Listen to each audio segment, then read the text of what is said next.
Welcome, ladies and gentlemen, to Superstar SEO Q&A video number 4, Independence Day edition for those of us here in the United States. Today is the 4th of July, or Independence Day, so I won't waste any more of your time. I'm going to jump right in. Quick thing, this was actually going to be my first on-camera Q&A video, but some technical difficulties prevented that, but in the near future, look for seeing my beautiful face on camera.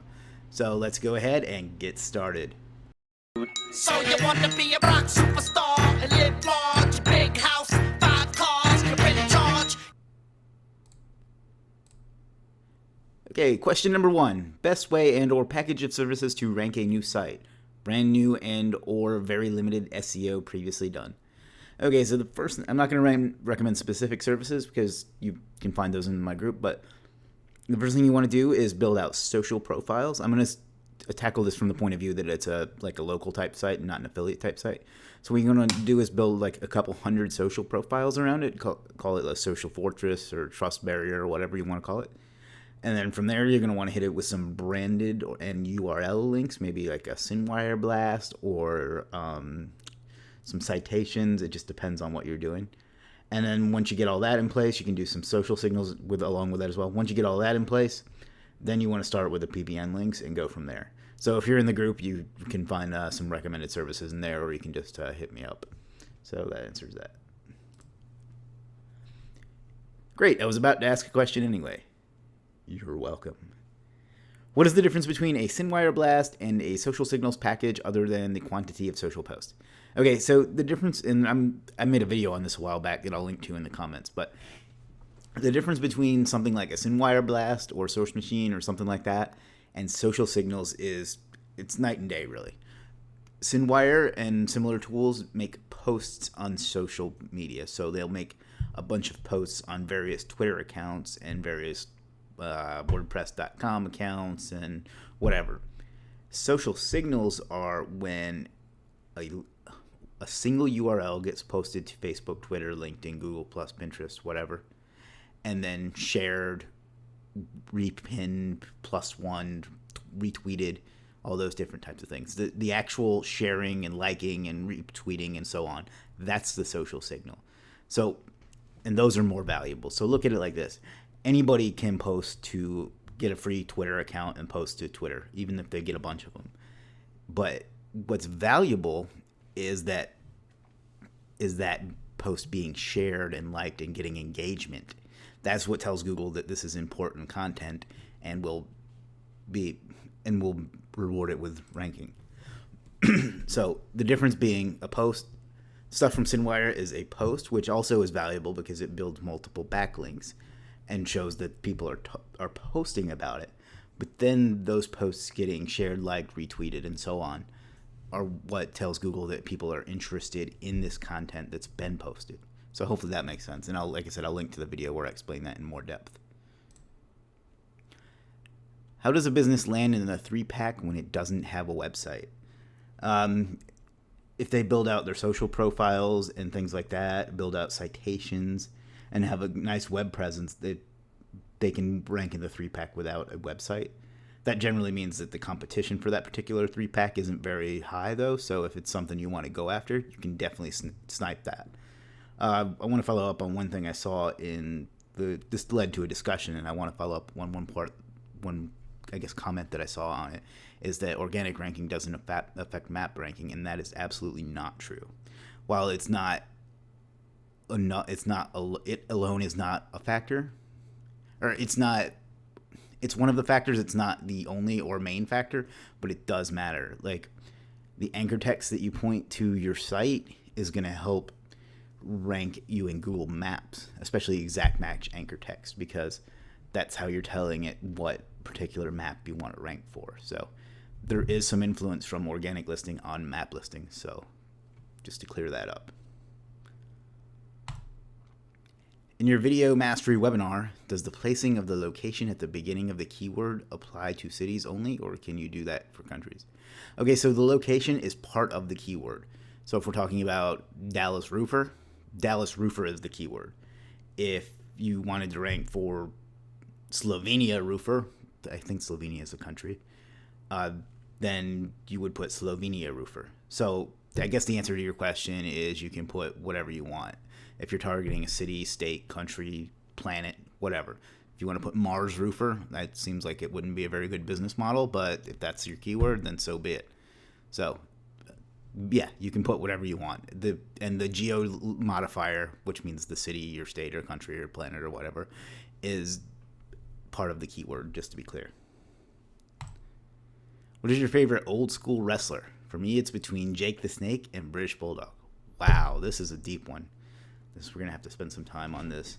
My first instinct is to say Hulk Hogan, because as a kid, he's who I looked up to and who I had the most of the LJN wrestling figures of, and I don't know, he was always my favorite. I've never been like a lot of people and like wanted to root for the underdog, so I've always liked the like larger than life type characters like him. So the simple answer is Hulk Hogan. The next one would be Sting. Actually, I think it was 1988. I went for Halloween as Sting. It was a really bad costume. If I can find a picture of it, I'll post it and embarrass myself. But yeah, I would have to say it's between Hulk Hogan and Sting if we're talking from like my particular childhood. If you want to move that up to like the 90s, I kind of dropped out in the 90s with the whole NWO and all of that sort of thing. And then a little later than that, I used to be a big fan of Chris Benoit, but he turned out to be a really bad person, and I'm not interested.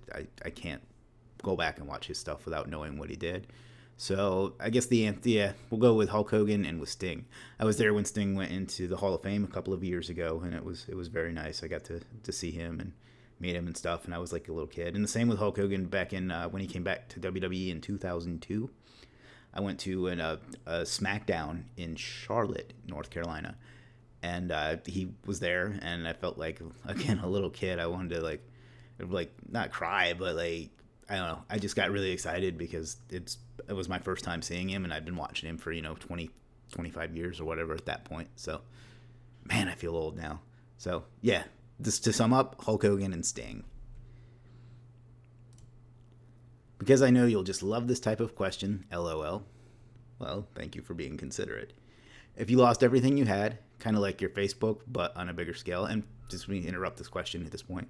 What he's talking about here is I got locked out of my personal Facebook that I've had since 2007 recently, and I'm still working with them to get back into it. It's not looking great. I didn't do anything wrong. They're just like, fuck you, pardon my language.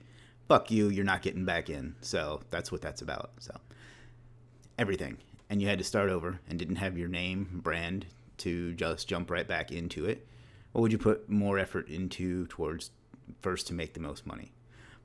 The first thing I would do would be establish enough money to live off of and establish a base. And the way I would do that would be basically what I did the first time. I would just get there faster. I would sell SEO services on Conquer or Fiverr or SEO Clerks or Upwork. I would do jobs on Upwork as well, like other like more involved jobs, and I would just try to get clients. Like I would just start over again. Like I would do the same thing I did. I would just cut out some of the mistakes, so I wouldn't mess around with affiliate or like less shiny objects. But goal number one would be to establish enough money to live off of, and then scale from there into bigger projects, bigger courses, software, more powerful services, so on. So hopefully that answers that question. Would it be okay to turn a rank and rent website into a workhorse project? So I think what you mean by this is you're building out a directory and you just want to cut out the pain in the ass of building out all the different, again, pardon my language. If you get offended by profanity, this may not be the channel for you. I'm not going to Alex Becker you and say fuck every other word, but I am also not going to monitor my speech that closely. So back to the question. Would it be okay to turn a rank and rent website into a workhorse project? And I guess what you're wanting to do is create a bunch of possible cities and states or whatever to rank for. And I would say, yeah, I think it's perfectly fine. The only thing I would caution is that sometimes these mass page sites, they are a bit more turn and burn than if you did it manually. But at the same time, you can pick off rankings really quickly and go ahead and rank and rent them without having to actually, build PBNs and basically build up the site and do SEO to it. So yeah, I think it's okay. Last question. How do you meet the trade-off between diversifying your income source to minimize the risk and staying focused? you could now do one more mega site, work on getting one more client, rank on one more site on a ClickBank product, no AdSense, or ranking more YouTube videos, or this or that. How do you decide your next move? Okay, so the first thing is to find what works and do as much of it as you can. So scale that as far as you can and use it as best as you can, and don't ignore it once it's doing well. So continue to build. From there, you just have to have a long-term vision of what you want your business to be. Part of the problem with SEOs and internet marketers is we just pick different ways to make money here, make money there, but you need to have a long-term roadmap. And this was something I struggled with until recently. But basically, you pick where you want to get, and then you reverse engineer it, the steps that you need to get there, and focus on that as long as your base is solid and you're still making your money from what you need to live on and what you need to fund where you want to go. And don't ignore it or neglect it. So, and get systems in place to manage it. So I guess what I'm saying is, don't just throw a dartboard on one of the things you listed or whatever. Have a plan for where you want to get, or have a vision for where you want to be, and have a plan to get there, and have that everything that you do every day work a little bit closer to that. So hopefully that answers that question for you. That's all the questions we had for today.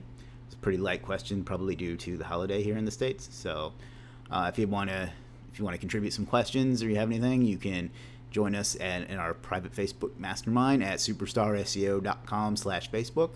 And I'm going to shamelessly plug my course that's coming out on July 10th. It's going to take you A to Z from how to rank in Google Maps. So that is superstarseo.com/superstarmapsmastery. Thanks for watching. Hit the subscribe button below to keep getting more videos like this and some more great training and content. And I'll talk to you soon. Have a great day.